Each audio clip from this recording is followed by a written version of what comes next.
Hello, all you Klingons we don't talk about out there, and welcome to Undeclared Bajor.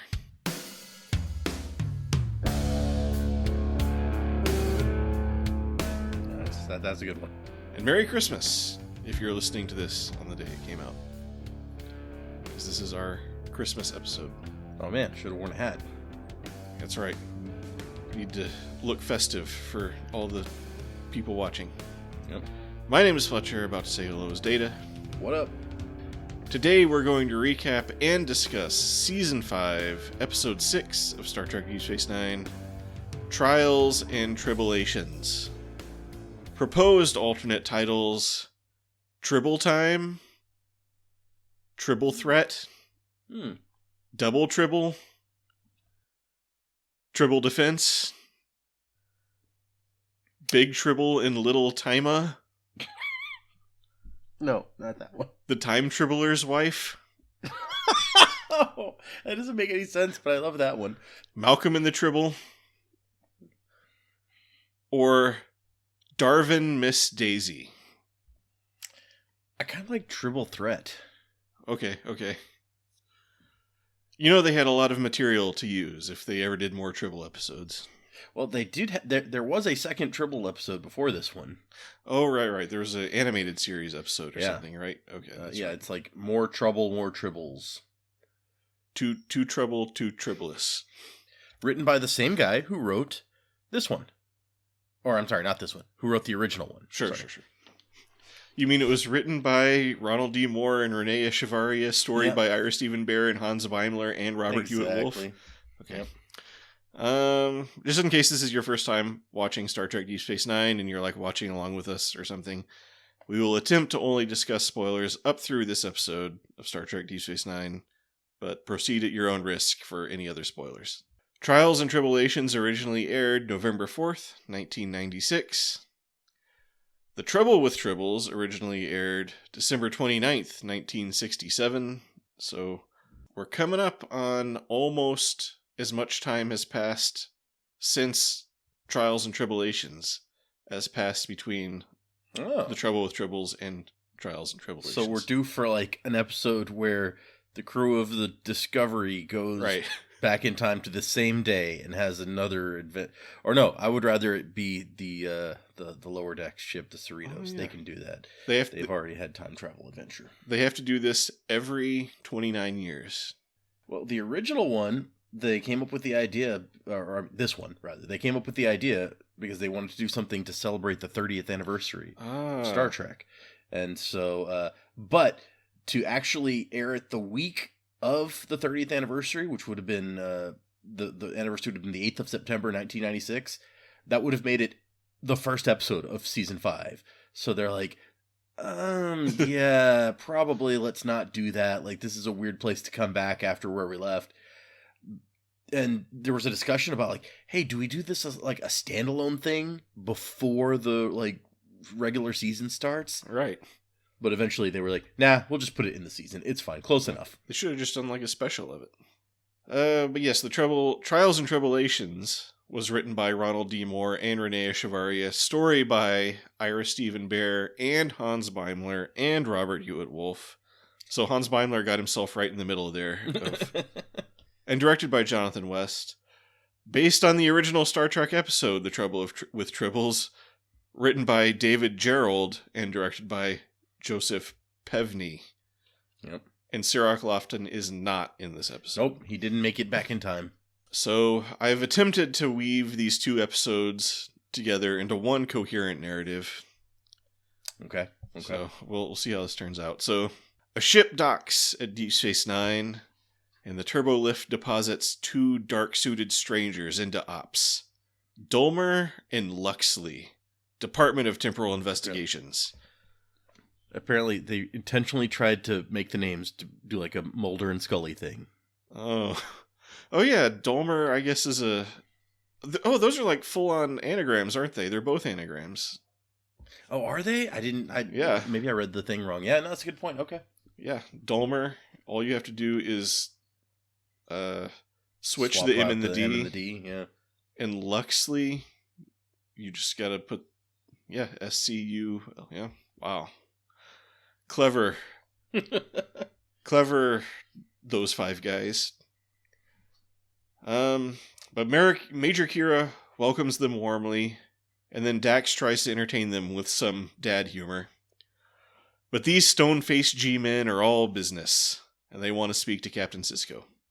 They're here to find out why the captain took the Defiant back in time, and they invite him to start at the beginning, if there is such a thing.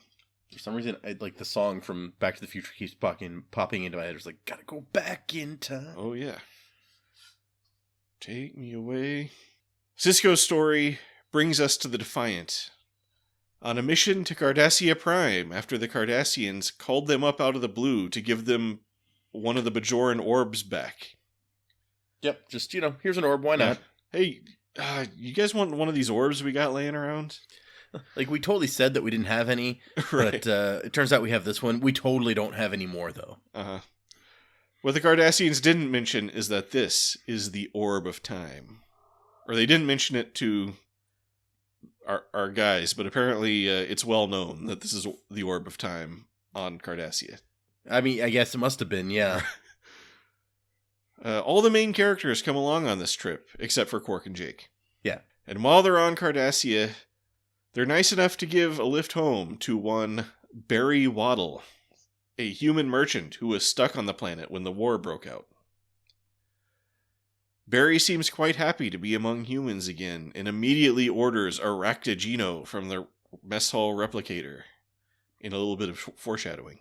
Almost as if to deflect suspicion from his beverage choice, Barry commits the faux pas of calling Klingons stinking barbarians right in front of Worf. I mean, yeah. And he doesn't even go, no offense, which I don't think you get away with saying no offense after that extremely offensive remark. Right. He's just like, oh, geez. Oh, I'm out. Bye.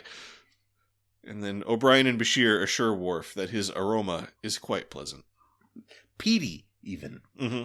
Yeah, with a little bit of, what was it, lilac or lavender? Yeah. I think it was, I don't know. It was one of those. So the Defiant cloaks and begins the journey home. The mission seems to be almost complete without a hitch. Until the ship starts shaking and the sensors pick up one of those darned chronoton surges. It's just as soon as Chief O'Brien gets the word chronotons out of his mouth, it's just they're there. They're back in time. Yep. As soon as that's over, the ship decloaks for a quick moment, and Dax reports that someone beamed off. Unfortunately, the view screen is all staticky for some reason. I guess their view screen runs on analog TV technology, but whatever. The Chief pushes a few buttons to get it working again, and when the image comes back, they find themselves face to face with the USS Enterprise. Yep. The no bloody A, B, C, or D. Apparently, this is the first of only 7 appearances of the original Constitution class in a live-action series since the original series. Oh, wow. So they don't show up a lot. Yep, they clarify that this is the original Enterprise. But, not the one from the show Enterprise. Yeah, this was before that was a thing. Right. So they're it's totally the first one. Yep, this is the one that has Captain Kirk on it. I do like the line where it's just which one? Be specific. Right. There's 6 of them, and the guy's 7. Or I think he said 5, and then he said 6. Oh, or 5 and 6, yeah. Because we're only up to the E right now, right? Yeah, but this is the first mention that there's a new Enterprise, and the movie Star Trek First Contact would come out 2 weeks after this episode. Oh, for some reason I thought we'd already talked about it coming out, but maybe not. So back in the flashback, they do a quick investigation and figure out what happened. It turns out Barry Waddle is in fact Arn Darvin, a surgically altered Klingon.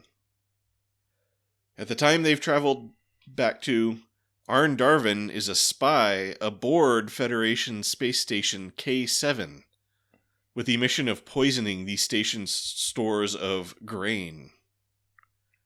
In 18 hours from now, he will be revealed, which is going to lead into my nitpick of the week. So, this makes him the 4th and, spoiler, final actor to reprise a role originally played in the original series on an episode of Deep Space Nine. Oh, nice. All of them Klingons. Oh, yeah. Because we had all those guys from Blood Oath. Yep. And then now this guy. Nice. Although, Next Gen got some, straight up main characters. Yeah. So, I mean, they started out with McCoy in, the first episode. Yep. So, we learned that after Darvin failed in his mission, he was exiled for over a century until a fantastic stroke of luck happened to cross his path with a time-traveling orb. Yep. Now he presumably intends to stop Kirk from exposing his younger self, but how he intends to do that is a mystery. Did he beam to the Enterprise or to the space station? Right. So I was wouldn't a random civilian be super obvious on the Enterprise? But whatever. Yeah, if you think about it for a second, it's kind of obvious where he probably went, but it's even more obvious later in the show when they're like, where did he put this Tribble bomb? On the Enterprise or on the space station? And I'm like, well, how would he have gotten to the Enterprise at this point to put a Tribble bomb on there? It would have to be on the space. He's on the space station. Come on, think about this, guys. I mean, maybe his plan is just to kamikaze his way onto the Enterprise and just shoot Kirk, which, you wouldn't even have to do that. It'd probably be easier to wait for Kirk to come to the station. He's gonna, and then you can shoot him. So yeah, they decide they better split up to search the Enterprise and K7 to find Darvin and stop him. And so they don't get in trouble with temporal investigations. They suit up in retro Trek garb. And also Dax removes her spots for some reason. There aren't any Trill in Starfleet around this time. I swear, didn't she mention one of her previous hosts being in Starfleet? I don't think so. One of her previous hosts was a test pilot or something, but I don't know that. Well, because we didn't even know about the Trill species until that episode of Next Generation, which that doesn't make any sense given that in this episode one of her previous hosts hooked up with McCoy. Right. But in that Next Gen episode, it was we were learning, oh my gosh, the Trills have these things in them, and maybe they were keeping that a secret back in the day. Maybe. I mean, yeah, why would you invite a gymnastics person from Trill to come to Ole Miss? Yeah. I don't know. And then Worf comes up with his most cunning disguise yet. A hat that kind of covers his head ridges. More or less. I mean, not that you need it, because the Klingons look nothing like him. Right? Although they might recognize what's up with him. Yeah, it's true. Then after a little bit of mutual cosplay admiration, they get to work. Dax and Sisko will start searching the front of the Enterprise. Bashir and O'Brien will start at the rear, and then Worf and Odo will take K7. Once aboard the Enterprise, Bashir and O'Brien have a little bit of trouble figuring out the turbo lift. But it all gets sorted out. And then Dax gets a little bit nostalgic about the 23rd century. Yeah, she loves that technology. Which she lived through. And she used to have one of those tricorders. Yep. Good for her. I do apparently, it's funny that in the scene, you have Colomini and Alexander Siddig having problem figuring out how to interact with pieces, because apparently during the filming of the episode, Walter Koenig came by and checked out all the stuff and specifically showed the two of them how to properly interact with set pieces. Oh, nice.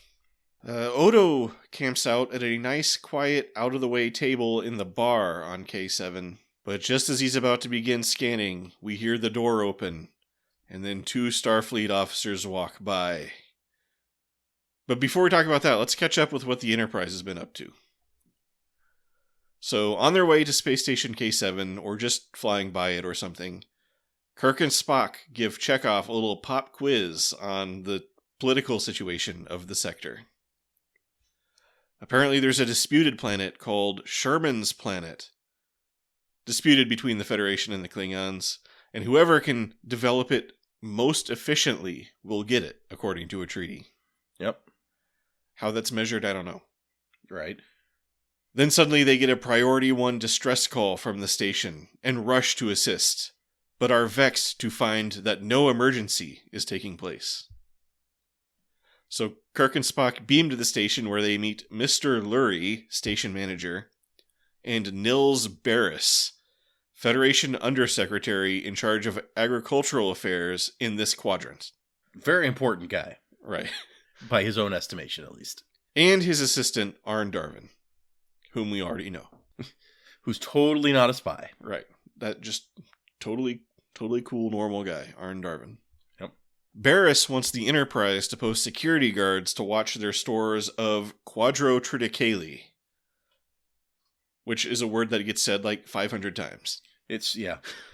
Although it is a fun recurring gag in the episode that, like, Kirk has no idea what that is, but everyone else, like, oh yeah, that's quadrotriticale. I know all about that. Yeah, Kirk keeps calling it, like, wheat. He's like, oh, we gotta, like, protect that wheat. And the guy's like, it's not wheat, damn it. Kirk accepts the assignment reluctantly, and then he and Spock pay a quick visit to the bar. Just to get a drink or something. On their way out, they run into Chekhov and Uhura on their way in and have a little chat about the Russian invention, quadrotriticale. Yep. This conversation is either happening right off to the side of Odo and we just don't hear it, or Arn Darvin's temporal meddling prevented Quark and Spock from visiting the bar or something.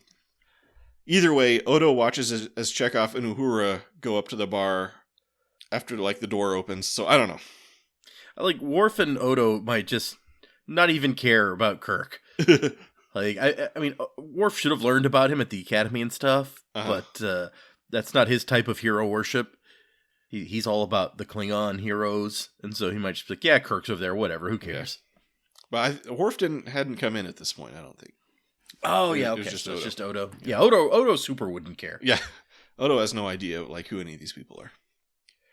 But yeah, so, whatever happened, whether that conversation was just taking place off camera or something got changed, Chekhov and Uhura go to the bar where a traveling salesman named Cyrano Jones is trying to make a pitch to the bartender. But the bartender doesn't want any spikin' flame gems or Antarian glow water. So Cyrano brings out the big guns, a little fuzzy ball. The bartender is immediately like, nope, not interested. But Uhura is intrigued. She takes the little fuzzball and starts petting it while it purrs. She's immediately in love with the adorable creature. The sound effect that they make is a combination of altered dove coos, screech owl cries, and emptying balloons. Okay. Yeah. Uhura asks what it is, and Cyrano says it's a tribble. Obviously. With a customer on the hook, the bartender suddenly wants in on the action and begins an hour-long negotiation process with Cyrano. It is considering, like, yeah, the small distance between their numbers. It does take a weirdly long time. Yeah. So let's see. The tribbles in the original version were called fuzzies. In fact, the original working title of the episode was "A Fuzzy Thing Happened to Me." ... The name was felt to be too close to a book called Little Fuzzy, so other names proposed were Shaggies, Goonies, and Pufflies. I think they made the right decision with tribbles. Yep. But yeah, after this negotiation, which is just a theme, possibly just with all of classic Star Trek, where scenes take forever and the same joke is repeated 8,000 times. But in what might be called a dick move, Cyrano just gives Uhura the tribble for free after negotiating this sale. Well, but then he's like, no, this is like advertising. All the people are going to see this and want to come buy one. Although we know that he presumably knows at this point how fast they reproduce. Right. So that, I guess, is a lie, because like he'll know that the market is about to be flooded with these if he gives one away for free. Yep. Cyrano Jones just out there being a dick. While all this has been going on, Odo has been at the table in the background trying to get some Raktajino, which provides him a lead on Darvin, who presumably came in earlier and ordered some. Over on the Enterprise, O'Brien and Bashir are doing their scanning and run into a crew member whom they clumsily try to bluff with some repairs, but that doesn't go so well, so they just bail. It was a really, yeah. Like, they went a long way, and it was not well done. Like, these are not actors, or their characters are not actors. Right. Yeah. Just to think back to their improv the improv skills of Apocalypse Rising. It's Worf joins Odo at the bar now, who is horrified to find Odo petting a Tribble. For you see, Tribbles are sworn enemies of the Klingons, eradicated in the late 23rd century by what I assume are the Empire's bravest warriors. I wonder if, this happens as a result of the end of the episode where they beam the Tribbles onto the Klingon ship. I mean, I'm assuming that's what happened. That's the start of the rivalry between Klingons and Tribbles. And they had to go destroy the Tribble homeworld. Which, man, it's harsh. Then alarms go off on K7 and on the Enterprise. You see, back on the Enterprise, Kirk was just finishing a call from an admiral who's like, "Oh yeah, you better guard that Quadro Triticale," much to Kirk's annoyance. We didn't think to send any guards in the first place, but now that you're there, you totally need to do what that guy says. It's like, oh yeah, actually we do that is kind of an important planet, and this whole thing's kind of important, you better just do it. But then Uhura calls in with news that a Klingon battle cruiser has just showed up, leading Kirk to call a red alert. So Sisko calls the Defiant to see what's going on, briefly forgetting that he doesn't have a comm badge. That's a good bit. Yep, nice little bit. Kira tells them the Klingon ship is the Groth or something, which is not what it was called in the original episode. Oh, really? Yeah, I don't even know if I kept that note in here, but yeah, the name that they say is different from the name of Koloth's ship when it's mentioned some other time. And wouldn't you know it, that's Koloth's ship. Dax is excited to see her old friend, but Sisko's like, no, let's send Bashir and O'Brien over to the station to check on that. On their way to the assignment, Bashir and the Chief run into a hot crew lady, and Bashir becomes convinced that he has to bang this lady to stop himself from being erased from existence. Yeah, he's got to become his own great-grandpa or something by hooking up with this lady. In a crazy reverse Back to the Future. Yeah. He wants to have Back to the Future happen to him so bad. It is funny that he's like just instantly so sure. Like, man, you're just making excuses because you want to chase that lady down. I feel like you should not get that personal with any of the people in this timeline, given that they will very quickly discover you're not actually crewman on this ship. Right. But during the scene, Bashir's like, didn't you attend elementary temporal mechanics at the academy? And it's like, well, no. Right. O'Brien didn't go to the academy. Yeah, I think we've explicitly said before that O'Brien did not go to the academy. Yep. So Kirk goes to Mr. Lurie's office to talk to Koloth, who says he's just here because his crew is horny and needs some shore leave on their station. Yep. Kirk is like, well, you have to ask Mr. Lurie. But Lurie's like, well, I don't have the authority to refuse, which somehow puts the ball back in Kirk's court. So Kirk says they can bring 12 guys at a time, and then he'll send 12 of his own crew to watch them.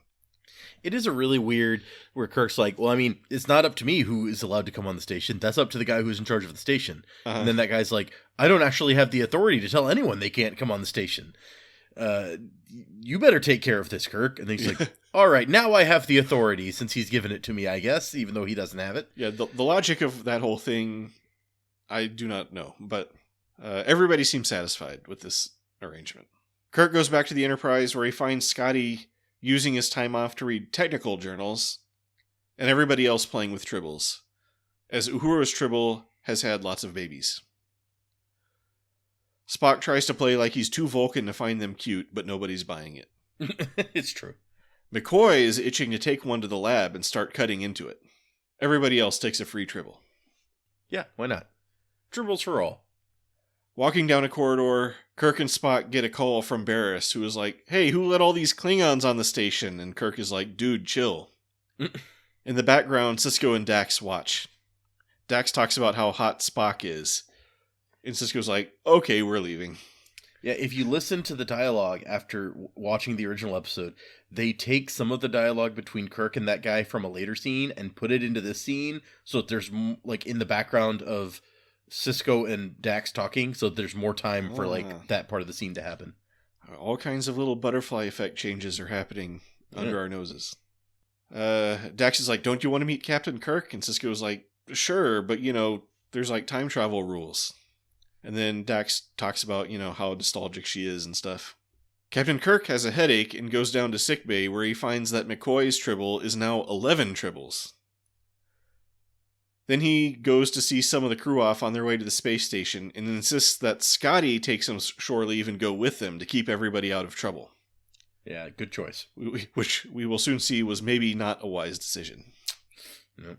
On K7, O'Brien and Bashir go join Odo and Worf in their bar stakeout, if they even are doing anything.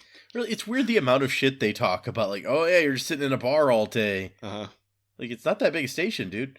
Well, it's like, I kind of have to agree that their logic that he came here earlier for some Raktajino, and so maybe he'll come back. Well, no, the lady said that he was coming back. Oh, he did? She did? Okay. Yeah. But anyway, then they see Chekhov, Scotty, and some guy walk in. O'Brien thinks that some guy is Kirk, and wants to buy him a drink, but Bashir isn't so sure. Then the waitress comes over, exasperated from all the Klingons ordering Raktajino, and then Odo is like, what Klingons? And she points to all the extremely human-looking guys sitting all around. Confused, O'Brien, Bashir, and Odo look at Worf, who delivers his famous line, "We do not discuss it with outsiders." So yeah, it's just, they really didn't want to have to make an explanation, and so they're just like, we're going to hang a lantern on it. And they even have, like, O'Brien and Bashir propose some of the theories that were more popular in the fandom, like, is it genetic engineering or a viral mutation? Just to, like, tweak the noses of the fans who have been proposing these things. And, of course, Enterprise would eventually canonize what actually happened. Yes. So I hear. The next table over, Scotty, Chekhov, and some guy are talking to a Klingon guy who keeps going on and on about how not soft Kirk is. That guy is Lieutenant Freeman, although he apparently appears in the credits as Ensign Freeman. But you've got the whole line about why does he have lieutenant stripes if he's Captain Kirk? Uh-huh. So unless Freeman, like, stole a lieutenant's shirt, then... But the funny thing is that he's played by Paul Baxley, who was a regular stunt double for Shatner on the series. So it's like an inside joke that's like, oh, that's Kirk. Okay. But yeah, this Klingon guy just talks about over and over how not soft Kirk is. He's real hard. Scotty tries to keep Chekhov from starting a fight, but then the Klingon starts insulting the Enterprise, so Scotty decks him, and the whole place starts brawling. Except for Cyrano Jones, who tries to sneak some free booze in while nobody's looking. It is the most ridiculously comic scene as he, like, dances across the brawl with his, like, glass and then doesn't get to drink it, but then he has another glass hidden in his pocket. It's like, I feel like that's where the comedy may have gone too far. Like, apparently several people working on the series were not a fan of the way the episode turned out, because they're like, no, Star Trek isn't a comedy. What is this? Gene Roddenberry specifically was like, yeah, I don't like this more comedy oriented thing. That's not what our show is supposed to be. It says this guy quotes Roddenberry saying that he wasn't in favor of this too much. He didn't cotton to the idea of making fun on this show. But apparently later on he changed his tune, because in 91 he calls it like one of his 10 favorite episodes of the show. So sure, once everybody loved it and it was a classic. Also, apparently there is this is an example of the very rare times where Scotty and Chekhov have a conversation with each other. It doesn't happen much. Oh, interesting. Although they do show up together in Generations, so sure, maybe they were buddies by then.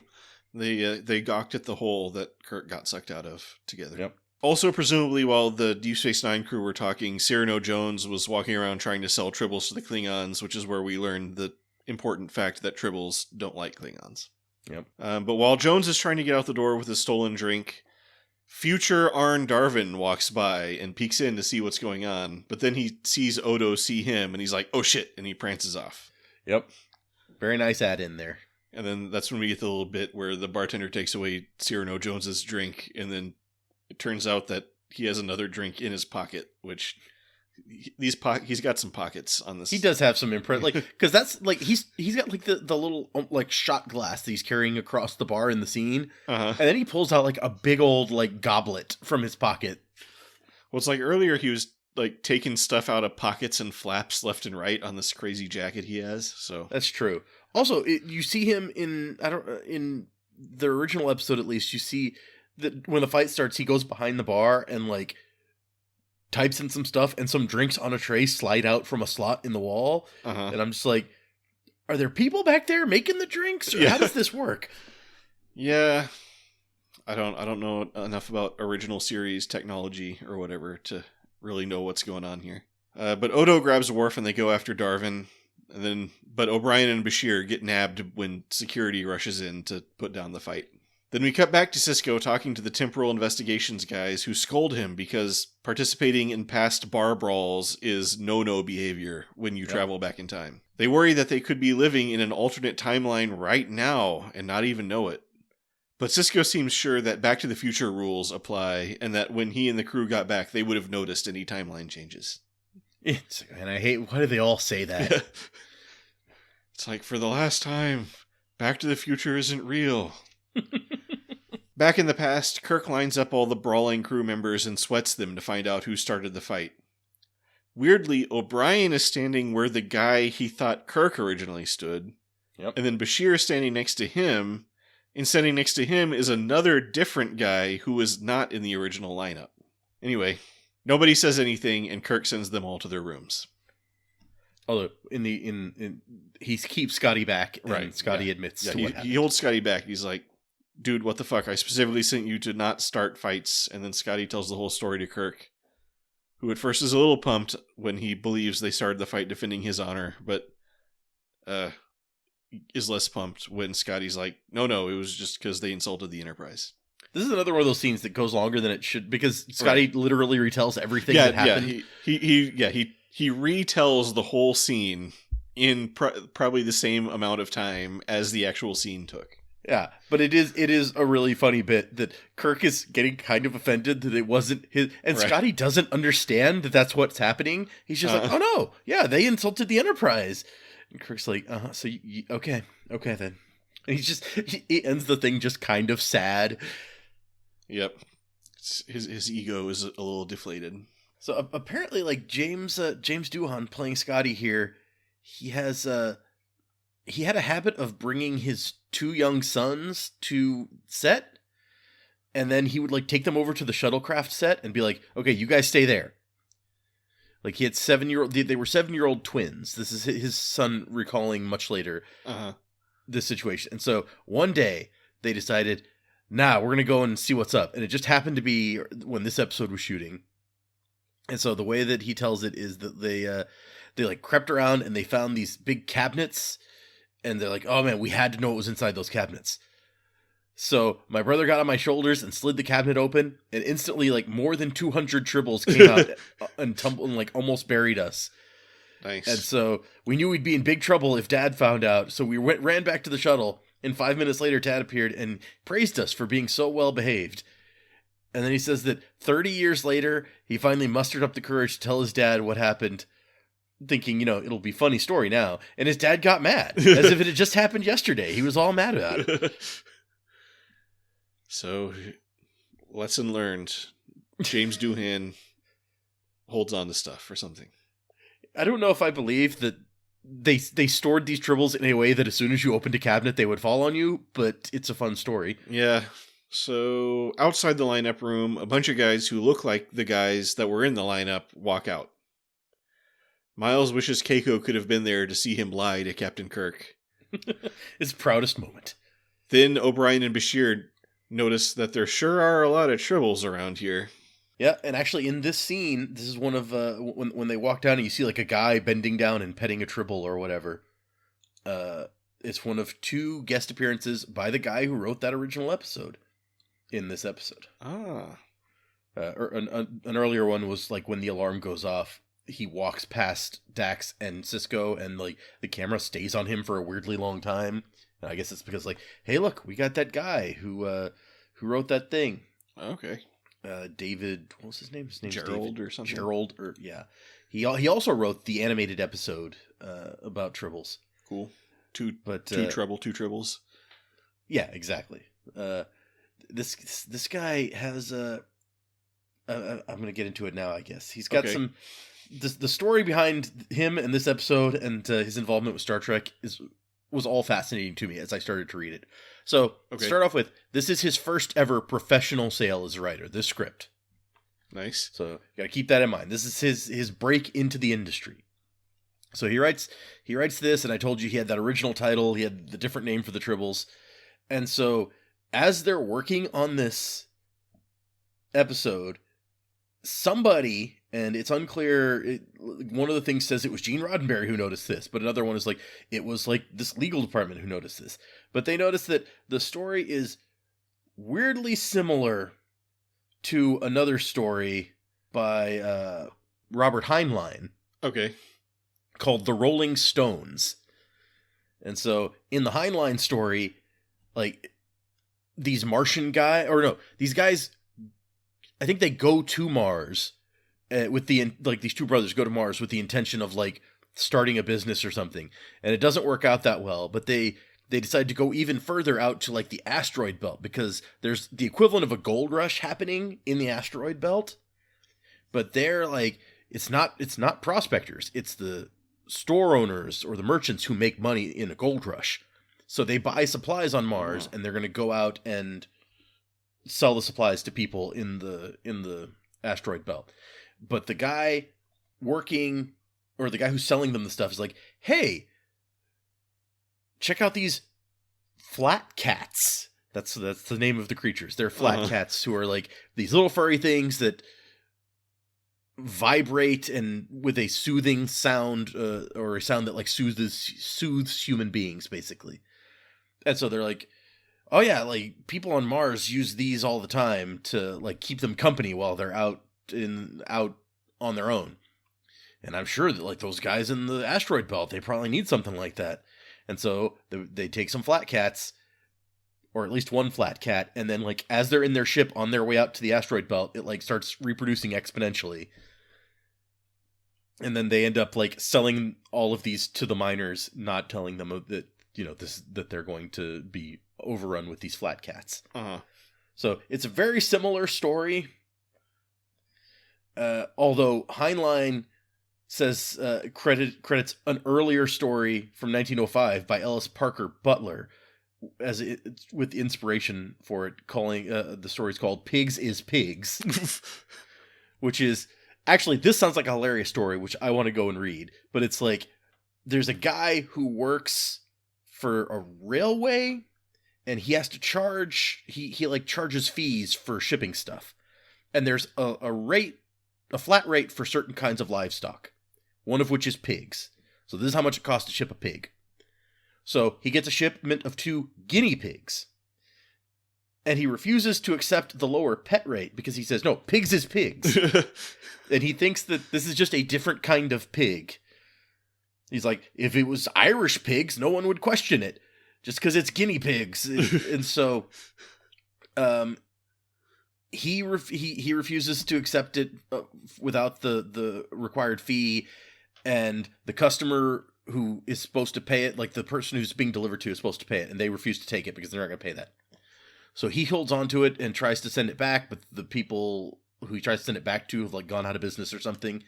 And by the time he finally decides to accept the lower rate, they've like reproduced exponentially and are filling his house. Nice. So that sounds like a fun story. But anyway, so somebody notices that, hey, your story that you sold us seems really similar to this Robert Heinlein story. And so they call Robert Heinlein, and they're like, hey, is it okay if we like do this thing? And there's different versions of how that went down. Like, according to David Gerald, he was like, oh yeah, it's fine. I would like send me like an autographed copy of the script and we'll be even. Saying that I think both of our stories owe their origins to like that pigs is pig story, and also maybe to Noah. What Heinlein says is that he wasn't all that concerned about it, and he was like, it didn't matter to me that much, and also I just finished like this big plagiarism lawsuit, and I didn't really want to get into another one. But later he was kind of upset about it. He says, if the matter had simply been dropped after the one episode was filmed, I would have chalked it up Riley to experience. But the, quote, nice kid did not drop it. Tribbles, i.e. my flat cats, have been exploited endlessly. Well, that's one that did larn me. Today, if J. Christ phoned me on some matter of business, I would simply tell him, see my agent. J. Christ. Yep. And so, and Gerald claims that he also, like, after reading the script, that he said he found the analogy to my flat cats mild enough to be of no importance. So, yeah, there's some disputes about that, how that went down, but they didn't end up getting sued for it, so that's good. Sure. Although David Gerald would subsequently be involved in more than one Star Trek-related plagiarism suit, which doesn't bode all that well for overall. That one was a copyright infringement suit by Dr. Seuss Enterprises. Because Gerald and comic book artist Ty Templeton had proposed a Star Trek Dr. Seuss mashup book, Oh, the Places You'll Boldly Go, and raised $30,000 on Kickstarter. This is 2016. Sure. But the campaign got shut down because Dr. Seuss Enterprises sued them. So they didn't ask permission from... No, they did not, it seems. And so it says that in June 2017, the claim was largely dismissed in court, but that ruling was rescinded by the same judge in December 2017. So something made that same judge be like, oh no, wait, maybe this is like copyright infringement after all. Maybe this like very obvious, I guess you could call it a parody or something maybe, but yeah. And so he went on, he wrote that episode for the original series. He goes on to write the Tribbles episode and one other episode for the animated series. And so this apparently endears him to Roddenberry so much that when Roddenberry starts working on The Next Generation, he calls in 4 guys to help him like break the series, basically, to write up the Bible and stuff. So, and Gerald is one of those, along with Robert Justman, Edward Milkis, and DC Fontana. So he brings them in, they write up like the Bible for the series, and they start working on like this new show. But he ends up leaving the show near the end of the first season. And there's several stories about why that was. Like, originally, he couldn't talk about the real reason, so he just said that he'd gotten an offer from a network to, like, do his own sci-fi show. And so he was going to go and do that. That show did not take off. I mean, it was true, he'd gotten an offer, but after starting it up, it didn't actually, I think, go to series. So that part didn't work out. Part of the reason he left was also because he really wanted to do this story that was an AIDS allegory, and that, like, focused, or that, like, had a message about blood donation, because at this time, people were so scared of AIDS that they were afraid to donate blood, and there was, like, this huge shortage on blood in the U.S. And so he wanted to do the story where they could encourage people, like, at the end, they could put up a card that was like, go donate blood, or whatever. And he thought, we need to use our platform to help people. And so the episode was called Blood and Fire, and it was like, it's like a story where there's a big disease, and then it turns out that when they donate some blood, and it saves people somehow. But there were 2 characters on it that had an exchange that went something like 2 Starfleet characters, and Riker is like, hey, how long have you guys been together? And one of the guys is like, oh, we met at the Academy. Or since the Academy, something like that. Mm-hmm. So there was like an implication that these guys were gay, maybe? And the producers, including Roddenberry, like, no, can't do it. We can't. Nope, got it. Nope, can't do it. And so he was very upset that they wouldn't do his AIDS allegory, help encourage people to donate blood story because of the homosexual, like, partial one line. Although that episode later gets rewritten by a different writer around season 3 or 4, and they pull out the possible homosexual reference and rewrite it to be like a zombie episode. Like, they're like, we should do like this horror thing with like a zombie outbreak. And apparently it was a pretty good script and people liked it, but the guy in charge of the Next Generation at that point was like, oh, this is a really good script, but this is totally like a season 1 episode, so we're not going to do that. So we never got to see that story.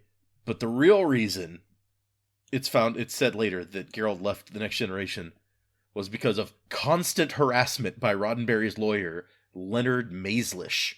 It says that he was responsible for all of the production staff members that were on the original series departing and ended up on the new show departing. Apparently he was just like obsessed with doing anything it takes to protect Gene Roddenberry and like getting rid of anyone who might threaten his position on the show. And so he said that, yeah, this guy was just like, he'd come around and would undermine anything that you said so that Gene could stay in control. He was making it impossible for anyone to get real work. He'd like rewrite scripts, committing guild violations all over the place. Everyone was just unhappy. It's one of the worst working environments I've ever been in. So when my contract came up for renewal, I asked Gene not to renew it. And then later he found out that Maislish was going around telling everyone what a troublemaker he was and that he was fired for being mentally ill, and basically like kind of had him blackballed in the industry. And then, yeah, some of the other people are confirmed his story that, yes, this lawyer was like basically crazy and doing all this stuff. And so I think that's most of the story of this guy and his involvement with Star Trek. But it was just so crazy that I had to talk about it. Yep. I mean, I've heard about that whole like AIDS allegory episode before, but the story I'd heard was that somebody pitched it to Roddenberry and Roddenberry okayed it. And then, but when it got to Rick Berman was like, no. And then he was like, but Roddenberry okayed it and said I could write the script. And then Rick Berman was like, yeah, don't listen to anything Roddenberry says anymore. Ooh. Man, lawyers should have gotten rid of that guy. Yeah. So that's my half-remembered version of how that story goes from a YouTube video I saw or something. So don't take that like... But yeah, I kind of wish that we'd gotten like the season 3 zombie version of that episode because it sounds potentially amusing. Yep. So quite a history, quite a rich literary and otherwise history.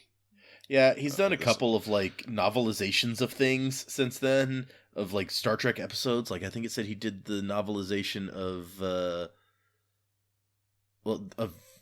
maybe the original Tribbles episode, I think is and a couple other things.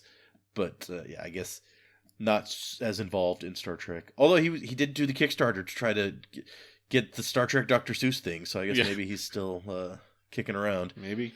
But anyway, back to this story. Yeah. So we get a little scene in sickbay where Spock and McCoy are surrounded by Tribbles and engage in some playful verbal sparring, which Spock wins by doing the power move of dropping the last line and then walking out. Yep, that always does it. Yep. Meanwhile, on the Defiant, Odo and Worf have apprehended old Darwin, who gleefully tells them his plan to kill Kirk with a Tribble bomb. Yeah, I don't know why you would tell them anything.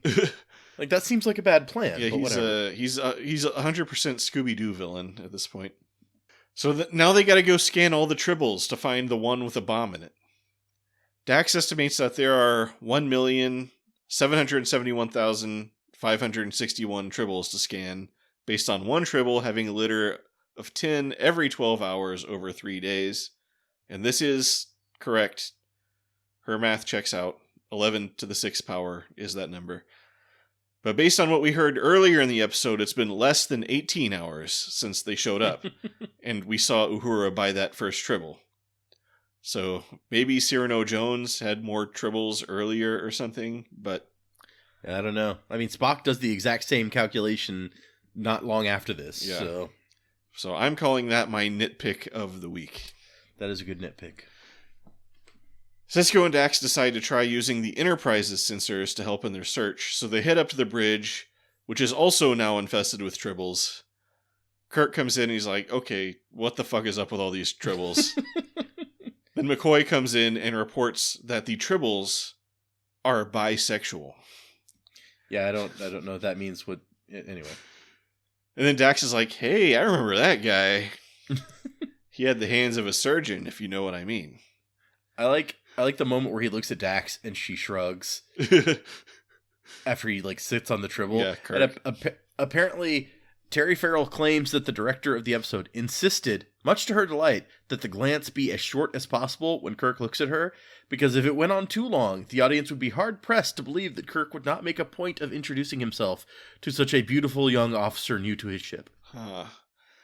So, okay, we had to find that correct length of time where Kirk would not actually notice what she looks like and want to go hit on her.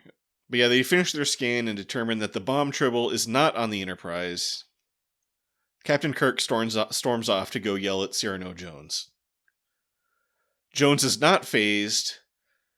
He's just like, yeah, what you gonna do? Yeah, they reproduce a lot. I never said they didn't. And then he walks out. They're not dangerous. I can only get in trouble if they're dangerous, and they're clearly not. So, bleh. Unless you count like the danger of a gray goo scenario of Tribbles, but like fuzzy goo. Got it. Then Barris and young Darvin try to accuse Jones of being a Klingon spy trying to steal their amazing quadrotriticale grain. But Kirk and Spock are just like, dude, chill. No, he's not. Then Cisco and Dax call Odo, Bashir, and O'Brien on K7 to tell them the bomb must be on the station. But the problem is that the Tribbles are multiplying faster than they can scan them. So Dax comes up with a new plan. Just follow Kirk around and focus on the Tribbles he comes into contact with and hope they find the bomb before it kills him. Yeah. The discussion about how Cyrano Jones is obviously a spy or whatever, that's the part that got shifted to the earlier scene. So they stalk Kirk in the mess hall where it's Tribble chaos. It's like just Tribbles and all the food and everything. Then Scotty comes in and says the Tribbles are probably using the air vents to get into all the machinery. And Spock is like, oh crap, there are air vents on the space station too. So the moment when Scotty walks in holding all those Tribbles is one of the few moments in the series where you see very clearly that he's missing his right middle finger, which he lost after sustaining injuries during the invasion of Normandy. Sure. So, that apparently that didn't get shown a lot, but that's cool. Yeah. That's an interesting injury for... Did he just get shot in his finger, or... Yeah, I don't know. Did the bomb go off or something? Let's see if there's more information on that. He first saw combat landing in the second wave at Juno Beach on D-Day. Man, that's a hell of a place to first see combat. Doohan led his men to higher ground. So he was in the Royal Canadian Artillery. He was a lieutenant in the Royal Canadian Artillery. Led his men to higher ground through a field of anti-tank mines, where they took defensive positions for the night.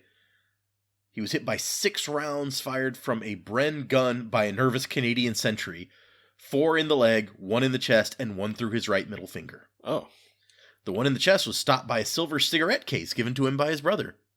But the middle finger had to be amputated. Oh, wow. So it was a friendly fire incident. Yeah, that sucks. But yeah, so they figure that the Tribbles probably got into the grain compartments. They better go check that out. And then Cisco and Dax are like, aha! And then they run off. They beam into the grain compartments and frantically start scanning Tribbles while Kirk goes to inspect. Kirk opens a grain compartment door and then gets buried in an avalanche of Tribbles. Something they apparently had to do 8 takes to get Tribbles to fall just right. And so Gerald writes, if Captain Kirk looks just a little harried in that shot, it's not accidental. Having Tribbles dropped on you 8 times in one day is not a happy experience. Then McCoy comes in and announces his amazing discovery. Tribbles can't breed if you don't feed them. Much like all other living things. But it seems to be a moot point with these Tribbles because they're all already dead. While Barris bitches at Kirk about the Tribbles eating his grain, Dax and Cisco find the Tribble bomb just in time and beam it out into space where it explodes. So the scene also answers what apparently was a long-time nitpick that I didn't know about. Because, like, in the original shot, Tribbles keep falling on Kirk, like, kind of one at a time, and you can see him get visibly annoyed about it. Right. And then he's like, somebody close that door. And so there's no explanation for why they'd be falling on him one at a time. in the original show. But now you know it's because Dax and Sisko were up there throwing them. But the real behind-the-scenes reason is that, like, they had to set up a big bin where the Tribbles were going to sit before they fell on him, right? And so there was a barrier between that and where crew members were who were, like, tossing Tribbles into the bin. And they couldn't see Shatner from where they were. They were just supposed to keep throwing Tribbles because they couldn't tell when it was enough Tribbles. So that's why you see them falling down one at a time, because they're just back there throwing them, not sure like at what point in the scene they are. And it even says, like, you can see Shatner like turn and look at the divider, wondering when they're going to stop throwing things at him. Nice. Let's see. So up in Lurie's office, while Koloth whines about the bar fight, young Arn Darvin comes in and the Tribbles start freaking out. So Bones scans Darvin and makes a shocking discovery. Darvin is a Klingon. Oh yeah, and the grain was poisoned. He literally says, "Oh yeah." I think that's basically his exact line. He's like, "Oh yeah, and the grain was poisoned too." So then they subject Darvin to Tribble proximity torture, under which he admits that the whole thing. He admits to the whole thing and is promptly arrested. Yep. And they were nice enough to include this scene in the Deep Space Nine episode so we could get some closure, even though it didn't have anything to do with the rest of that episode. Yeah, very kind. Then Kirk uses the Tribbles to scare Koloth away, and he assigns Cyrano Jones to pick up all the Tribbles on the space station, which will take 17 years or something. Yeah, apparently that's when they do the Tribble episode of the animated series, like, Cyrano Jones shows up. And they're like, "Wait a second, you couldn't possibly have picked up all those Tribbles yet." And he was like, "Oh no, I found a thing." So not only does he have new Tribbles that are engineered to not reproduce like that, like crazy like that, but he has a creature that can hunt down the Tribbles and eat them. Nice. And they call it a glomper, which David Gerald later admits was a horrible name and he regrets having used it. But also, all of the Tribbles in the animated series episode are pink because, and there's a couple different people that they claim should get the blame for that. But, like, the guy who was in charge of the coloring at the animation studio was colorblind. Okay, good job for that guy. Yeah, right? And so one of the stories is like, yeah, like, he just thought that it looked gray to him. So, like, he went with that color. And then there's another story that, like, where it blames one of the other guys who works there because, like, that particular guy just liked, like, pink and green and would use pink and green a lot even when they made no sense together, or purple and green, something like that. And basically would listen to no one when they told him that the colors he was using were not good together or things shouldn't look like that. He just decided, yeah, here it is. It's like, Bob Klein laid the blame on the color director, Irvin Kaplan. Pink equals Irv Kaplan. Irv was in charge of ink and paint, coloring the various characters and props, and he would do it himself in his office. He would sit down with a cell and paint it. He was also referred to by many people as the purple and green guy. You'll see in a lot of scenes purple and green used together. That one was his preference. He made dragons red, the Zinti costumes pink, all his call. He wasn't listening to anyone when he picked colors or anything. So he decided what the colors were going to be, and that's that. But yeah, the other guy was Hal Sutherland, who was in charge of some sort of production color stuff, and he was colorblind. To him, pink just looked like light gray. And so, yeah, anyway. But in that story, like, the Tribbles, they no longer breed, but they just get big. Like, they get bigger and bigger. Oh dear. And so you end up with, like, these giant, enormous Tribbles. And also Koloth is in that episode. And, like, the Klingons have a new secret weapon that can instantly disable any starship or something. Which I guess never comes back. But, so, despite what Dax says about Koloth saying he never battled Kirk, the two of them fight in that, their ships fight in that animated series episode. And then, in the end, it turns out, like the giant Tribbles are really, like, colonies with lots of little Tribbles inside, and so whatever his stupid thing was, it didn't work anyway. But the Glomper gets too scared to try to eat them after the Tribbles get huge. So, yeah, it's a whole thing. Sure. And it just sounds like a ridiculous episode, but that's what animated series episodes are for, I think. Sure. So Spock comes up with a brilliant plan, executed by Scotty, to beam all the Tribbles on the Enterprise onto the Klingon ship, where there'll be no Tribble at all. It's a great line. Back in his office in present day, or whatever you would call it, Sisko explains to the Temporal Investigations guys that in true Star Trek First Contact fashion, Kira off-screen figured out how to use the Orb of Time to get them back. Mm-hmm. And in the immortal words of Mr. Plinkett, whatever. She's Bajoran, it's an Orb of the Prophets, I'm sure it was fine. Well, apparently Arn Darvin can use it just fine, too, so... That's true. I guess it's the orb of time and space, because... Right. Yeah. Yep. But before they came home, Sisko snuck back onto the Enterprise to deliver a duty roster to Kirk and tell him what an honor it was serving with him. And then Kirk is just like, okay, great, bye. And then Sisko tells the Temporal Investigations guys, I mean, you can reprimand me for that if you want, but you have to admit it's way not as bad as the time I killed Gabriel Bell and became him. And took his place, yeah. I assume he had a meeting with them at that point also. Yeah. It's like, or maybe they didn't. He's just trying really hard not to let that in. But the agents seem charmed enough by his story not to take any action, and then they leave. Sisko heads down to the promenade, which we learn is now infested with Tribbles, complete with Quark sitting at the bar mimicking the pose of the bartender back on K7. And we all know this time, those Tribbles are just going to get beamed into space. Yeah, probably. The end. I'm amazed. I mean, it's the future. It's Star Trek, whatever. But they're just like, oh, you can't hurt them. Like, when there's like pests, you sometimes need to, like, they even with the voles eventually got to the point where it's like, take the phasers off, stun. Yeah, so just kill the voles. Let's get rid of them. Apparently, this is the only episode to feature Armin Shimmerman, but give him no spoken lines. Huh. Interesting. Yeah.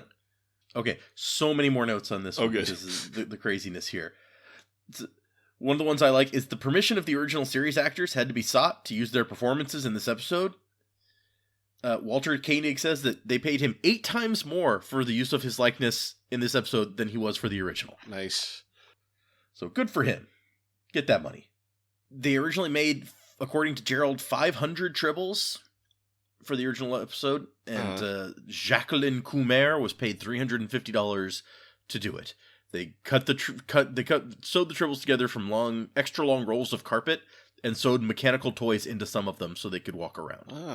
The original Tribbles became sought-after collector's items, and in that scene that they added for this episode where David Gerald gets to like reach down and pet a Tribble, that is one of the original Tribbles.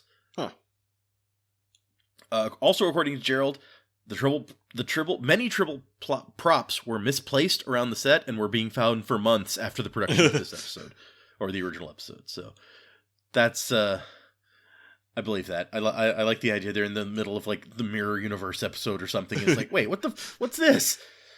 Fun story. So the writers are trying to decide what episode to use for this, like, use the original series, an original series episode with our characters thing. And they all pretty much agreed, like, Trouble with Tribbles is a good choice because it's well-known, but it's also lighthearted compared to other well-known episodes like City on the Edge of Forever, which, yeah, that would have been a depressing one to use here. And then Ira Steven Bear says it's like the most incredible coincidence he's ever experienced.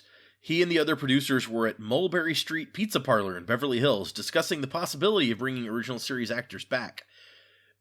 And then Bear mentioned Charlie Brill, who plays Arn Darvin, who he then spotted at the counter in the pizzeria alongside his wife. Oh, wow. And so Bear was hesitant to discuss the matter directly with him because of complications that can ensue with Hollywood negotiations. That's why people have agents.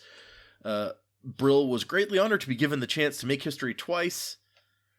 And Bear later remarked that this turn of events proves that God is a DS9 fan. And Brill later says he was happy he didn't go out for Chinese food instead that day. Nice. It's almost as big a coincidence as Dax having slept with McCoy. And not know that he later went on to become a famous member of the Enterprise crew. Right.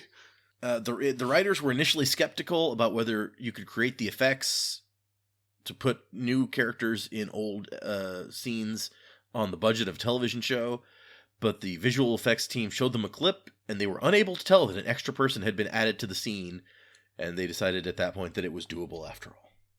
Nice. They recreated everything faithfully from the original series by looking frame by frame at the footage from this original episode and other original series episodes. However, there were minor details that did not come out as planned. Robert Justman pointed out during a visit to the set that both the wall paneling and the orange mesh screen in front of the set ladder were not right. Oh, and no. Michael Okuda then explained that those were the only two things they could not perfectly recreate, as the company that made the reflective plastic had gone out of business 10 years earlier, and no one else made that. Oh. And it's a pretty good spot to be like, hey, these aren't quite right after 30 years or whatever. I mean, the effects they were pretty seamless most of the time. Yeah. I mean, I thought that was great. I think there was kind of a noticeable difference. I don't know how noticeable it would have been, like, watching on TV in 1996. Yeah, standard definition TVs, yeah. Between, like, the film grain of the Deep Space Nine scenes and the original Star Trek scenes, but... Well, so they did go back to the original film. Let's see. Yeah, they went back and took the original film or whatever, but they also... Right. They tried to use the most close approximation of the film, of the kind of film that was originally used. Uh-huh. Because, which it wasn't exactly the same.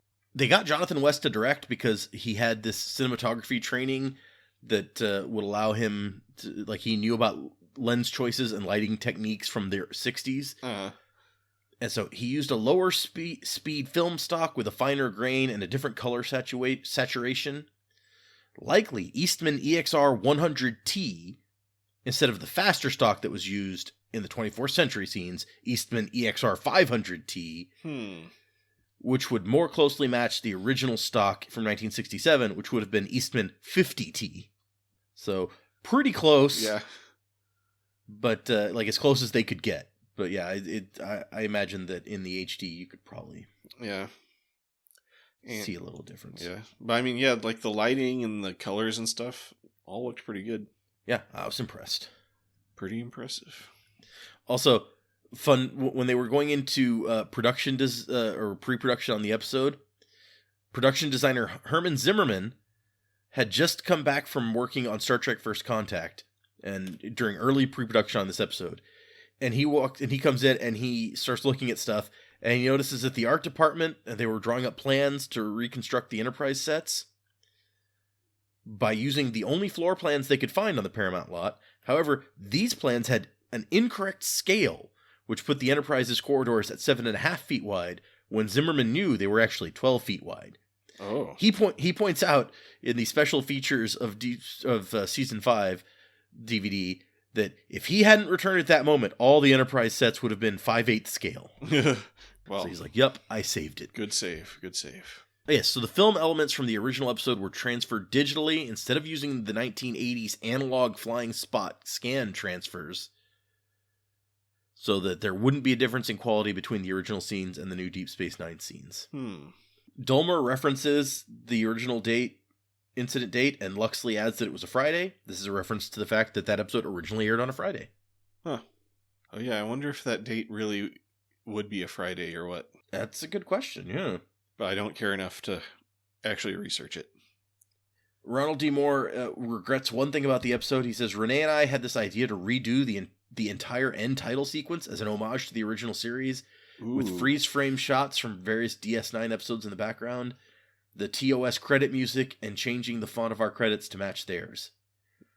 The idea never got very far, chiefly because we were the only proponents of it, and also because the show was so far over budget they couldn't afford to spend any more money anyway. And it's like they wouldn't have been the people who had to do that. Yep. To date, the only episodes of a Star Trek show to have changed title and credit sequences for specific episodes have been the Star Trek Enterprise Mirror Universe episodes In a Mirror Darkly and In a Mirror Darkly 2, and the Star Trek Discovery episode Will You Take My Hand, which featured a modified end credit sequence. Huh. So I don't think I've actually seen any of those 3 episodes. So. Let's see, the last 2 are Ira Stephen Bear's reactions to the episode. Oh, good. I can't wait for this. First, he says, it was amazing. just an amazing amount of work by the whole crew. The crew, the technical people, the actors, they threw themselves into it. They were all having fun.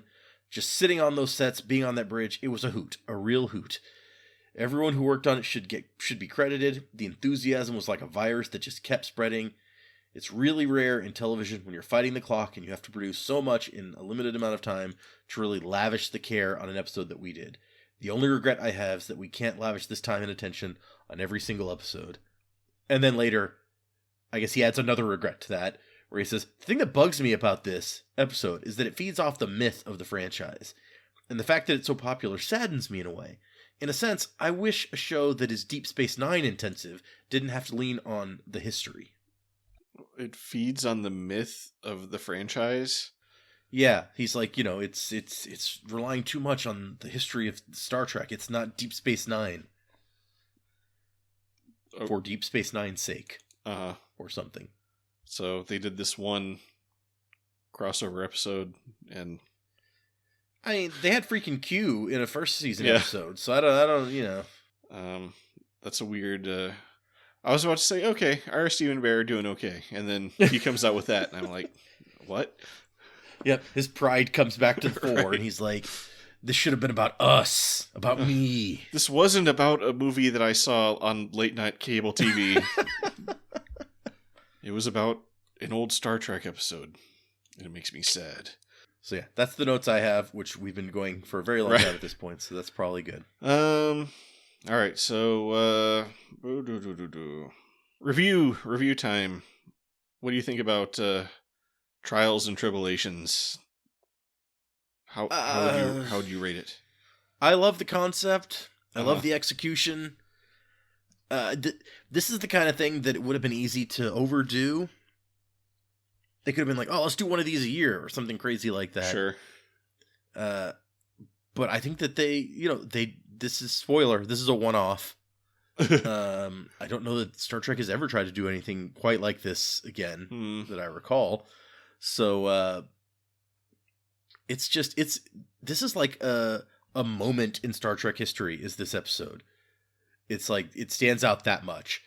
And it's fun, like the original one was fun. It's got some problems logically. Like they're really we're having to suspend disbelief on a few silly things in order for them to get people in the places that they want them to be. Right. For the thing. And so I would ding them a little bit for that, but I love the episode. I think it's really great. And I think I'm gonna go all the way and give it a captain because it's that memorable. It's that good. Yep. Yeah, I mean, it's a captain. Like, I mean, there's a lot of, I mean, just everything about it.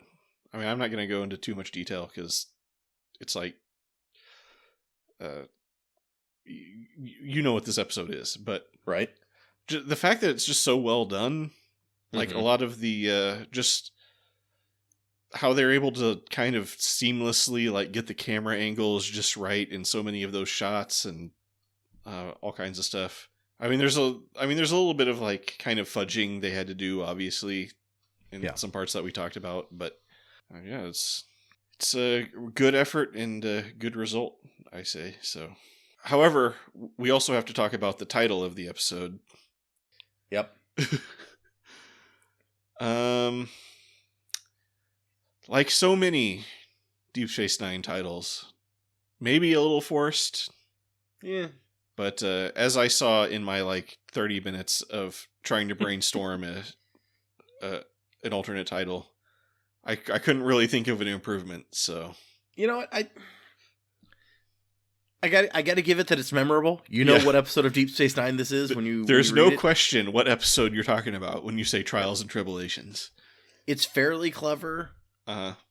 And it's as appropriate as the original one. Sure, I would say. Which you could argue that like the trouble with Tribbles is not as creative as you could have gotten with it, but I think it actually has a nice sound to it. Yeah. I think the original flows a little better than Trials and Tribble-ations, which I agree. It sounds just a tad bit more forced than that original one. But they'd already used more tribbles, so what can you do? Right. No, I think it's fine. Yeah. I think it's in terms of memorability and the way it connects to the episode, this is one of the best. Yeah. So that can get it over, feeling a little forced for me. Yeah. I mean, you feel like you have to do a Tribble pun, but then you remember the original one is not really a Tribble pun. It's just a little kind of alliteration or whatever. Because you could always do like, Tribbles in Time or something. I don't know. Tribbles in Time. It's like Turtles in Time. Okay. Right. Yeah. Tribbles 2, Tribbles in Time. That just gives away the entire episode in the title. Right. So, yeah. I guess we can't criticize it too harshly, but... So, did Tribbles go extinct after the Klingons attacked them, and now we've, brought them back? That's what I got out of the episode. Unless they just beam them all into space and they die. Yeah. Unless, Cisco and Quark and the company just murder them. Maybe they'll find them a new Tribble homeworld. I keep imagining the battle on the Tribble homeworld of just, Klingon warriors versus just these big, oceans of Tribbles. Just waves of Tribbles just consuming Klingons. Well, I assume that the Tribbles have, because Spock even calls them out in the episode, you took them out of their natural habitat where they had, predators to keep their numbers in check. Did you not realize what that might do? Maybe. So, yeah, maybe just on this planet there's some kind of crazy predators that are just constantly eating these Tribbles. Maybe Glompers come from there. Oh, yeah, could be. That's how Cyrano Jones worked it out. It's how come there's not all these Tribbles around here? Oh, yeah, look at those Glompers eating all the Tribbles. Then wouldn't there be a million Glompers? I don't know. Who knows how they reproduce? Maybe just one Glomper needs a million Tribbles a day to stay alive or something. Those Tribbles probably don't have a lot of nutritional value. That's true. Fair. You fill up on the fur and then you gotta cough it out or something. I don't know. Yeah. But yeah, we better call the episode there, so. Right. Yep, thank you for joining us today. If you want to listen to any of our old episodes, they're available on Apple Podcasts, Google Podcasts, YouTube, or wherever you're listening here. My name is Fletcher. About to say hello or goodbye is Data. Tribble out. We look forward to seeing you for our next discussion. But remember, just don't stand between me and the Quadritriticale. Nice.